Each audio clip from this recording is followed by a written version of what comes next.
What is going on, guys? Alex here, otherwise known as Clash with Style, and today we have another video for you guys. It is day 6 of CWL in Pigs in Blankets. So you can see it was another victory for them, 35 stars to 21.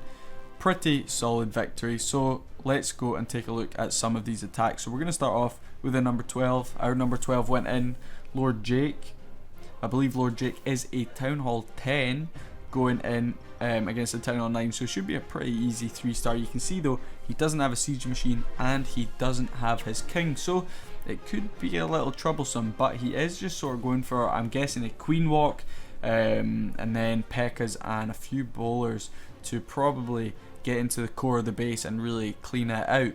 Couple of coconut loons up the top to just check for any seeking air mines or whatever to really protect those healers, because if you're only bringing 4 healers you really cannot afford any to go down. A little bit of a wall break fail there, but luckily he has plenty to break right into that compartment. Out comes the E-drag drawn out by, I believe it was the wall breaker actually, so the queen will need to deal with it. Now E-drags can do some serious work to archer queens and can easily take them out if they're allowed enough time. But if freeze spells goes down and the E-drag does get a shot off, but the queen manages to survive. She also, Lord Jake opts to use the ability right there, which probably he could have saved onto, but as you can see the queen's actually taken out a lot of this section here, so these troops are not going to go into the center, so he opts to drop a P.E.K.K.A. as well as the clan castle troops, which is an E-drag, very OP, and the rest of his troops down on this left hand side. So I'm guessing they're gonna both walk around and then merge into the center. That queen is just clinging on for dear life. You can see he did use a couple of bat spells, I believe 2 bat spells, to just help take out a few of the defenses on this left hand side. I believe he actually managed to catch 1 defense with those bat spells, so not the best value, but this E-drag is getting tremendous value on this right hand side, getting huge chain value, really the powerhouse of this attack. And you can see the queen is still up. Unfortunately that X-bow has locked onto one of the healers, so it will fall. Oh, some air bombs coming up, gonna take off a little bit of health, but as you can see here, so many troops still up. We still have all 4, make that 3 P.E.K.K.A.s. We have a bowler, our queen still on full health, and yeah, just really easy from Lord Jake. King wasn't needed, siege machine wasn't really needed either, and he picks up a pretty solid 3-star, so well done to him. And next up we have Sven's Paradise against Thingy. So he is going in for a go wee wee with some P.E.K.K.A.s included. He does opt to bring a wall wrecker.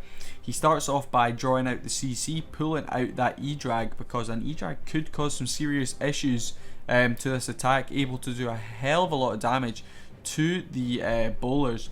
Opting to bring the 4 earthquake spells to break into that center compartment.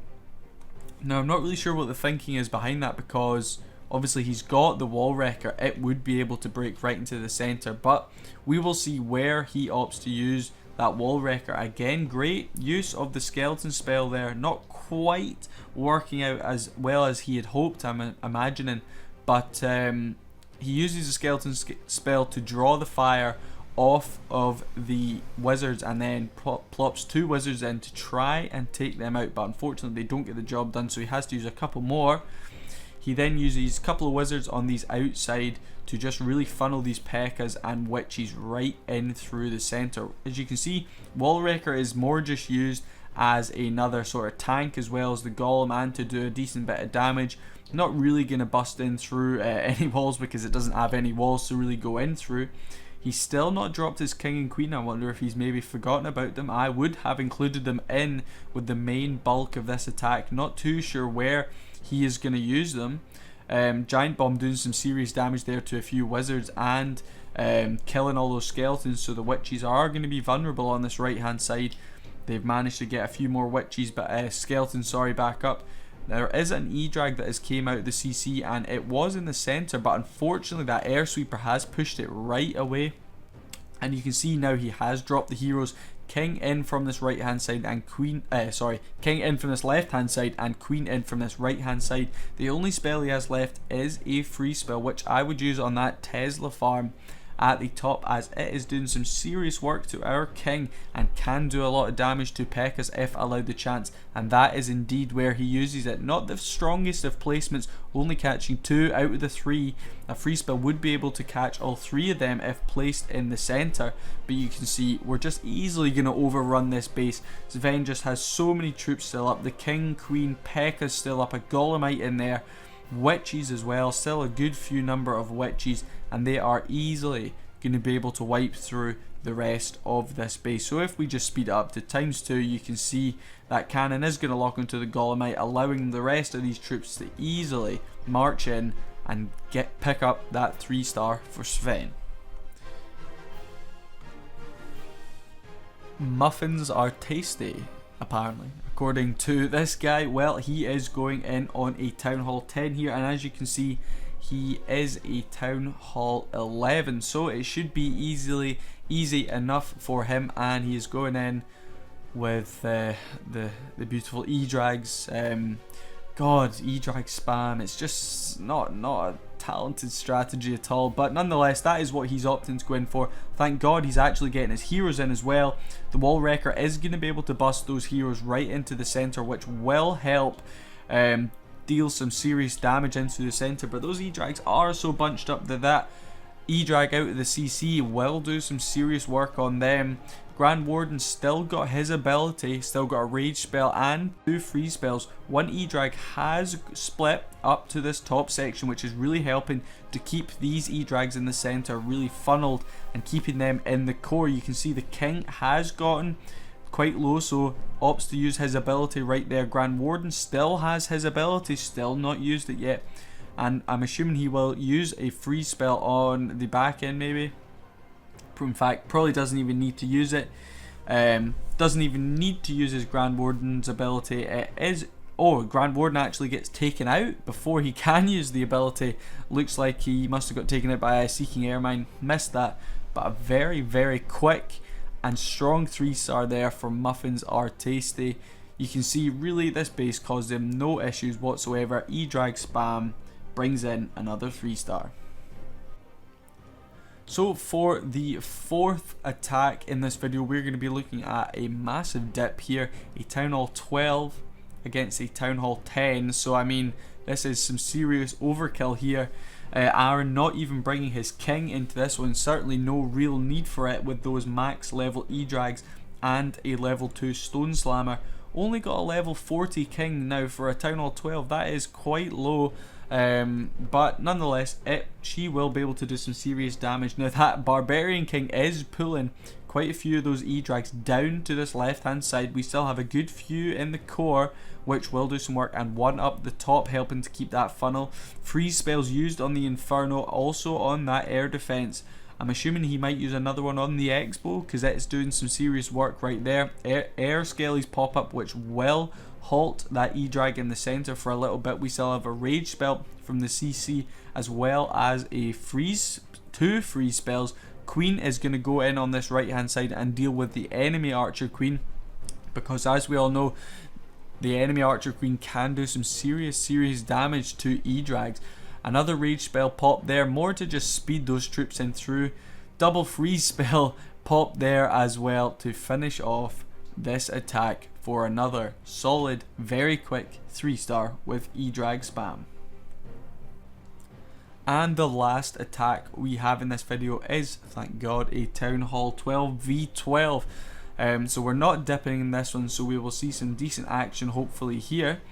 We have again beast mode going in with E-Drag spam. Yay, love watching these attacks, so strategic. But no, you can see 1 down on this left hand side and 1 right up the top. These 2 are going to create a funnel. That one up the top not really doing what I imagined he would have wanted it to do. I'm imagining he would have wanted it to run down this other side like the one on the left has, but he gets a decent enough funnel that should get these E-Drags to funnel right into the center. The Eagle Artillery is already firing down on these troops. we've got a massive big group of E-Drags going to go right into the centre with that rage spell. 2 dragons come out of the CC, but they will be no issue at all for these E-Drags. 2 freeze spells drop on both Infernos. We have 2 single Infernos still up. Freeze spell drop there. I'm assuming he will drop another freeze. Yep, right there, catching both the Inferno and the Expo. So a great placement there of that freeze spell. Seeking Airmine going to take it. One of our E-Drags needs to drop another freeze in that Inferno before it does too much damage. Another E-Drag does go down. This Eagle is still doing some serious damage, but this E-Drag on the bottom will take care of that. And right now we have no spells remaining, and that air defense just goes down to that E-Drag Lightning. So that really came in clutch there. He might have only managed to pick up a 2-star here if that air defense had not fallen. But you can see our heroes still on pretty high health. Barb King and Archer Queen still got both their abilities. 2 E-Drags down the bottom, 1 up the top will rip through the remainder of this base, picking up a 3-star for beast mode. And Giant Bomb is going to take out a few of those barbs and archers there as the heroes' abilities are popped, but nonetheless a very good 3-star with E-Drag spam. So if we head back to the map, we will take a look, like I said, at a few of the stats, etc. Your clan is promoted, well done to PigsInBlankets for getting that promotion. You can see attacks used, only 13 attacks used, so a few people didn't do their attacks, but we managed to pick up 9 3-stars and 4 2-stars, so pretty strong attacks there from PigsInBlankets. And as always, if you guys did enjoy this video, I'd really appreciate it if you could leave a like, leave a comment as well. It's always good to hear from you guys. Drop a subscribe as well. It's we're managing to get a few more people subscribed, so hopefully we can get to 2,000 again pretty soon. But thank you so much for watching, and I will see you guys tomorrow for day 7.